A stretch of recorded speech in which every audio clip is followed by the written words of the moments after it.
Welcome to the Burnt Brass Homestead channel. Here's a look at the greenhouse. We are doing some cleanup and preparation for the spring growing season. The beds in our greenhouse are being weeded, filled with compost from our compost bin, and leveled. This long bed on the left is where most of the vegetables we ate over the fall/winter were harvested. So we have not needed to buy any lettuce, carrots, Swiss chard, collard greens, mustard greens, bok choy, or kale this fall/winter. There were carrots here in the back, but the remainder of them were harvested and eaten. And here's a look at the arugula and bok choy we have been growing and eating over the winter. We also grew enough peppers last summer, whereas though we did not have to buy any this fall or winter. This is the value of having a vegetable garden. And here's a look at the seed trays I am starting today.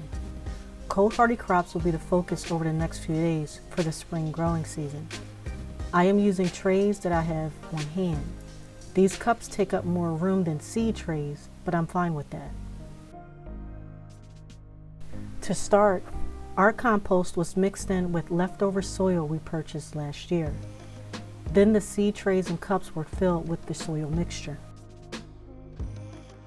From there, I poked small pockets in the soil and added the seeds. After adding the seeds to the soil, I filled the trays with water. When planting seeds, try to take your time and enjoy it. Do not stress out about whether everything will germinate or be perfect. It is unlikely that everything will go according to plan. If crops do not germinate within 6 to 15 days, depending on the crop, simply start again. That is why I'm hoping my last video got you motivated to start now, so that you have time to start again if all does not go well the first time around. Also, pace yourself. Do not try to do everything in one sitting.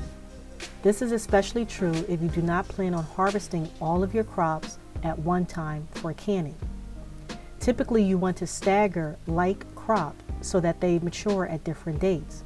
For example, planting 3 bell pepper plants one day, then waiting 2 weeks to plant another 3 plants, and so on. I did not finish planting all the seeds today. I took my time planting what I could, and I enjoyed my time outside. Tomorrow is another date that I will plant more seeds. I hope that you have enjoyed this video and that it was encouraging and motivates you to get out there and start your garden today. Please consider giving this video a thumbs up and subscribing to help this small channel to grow.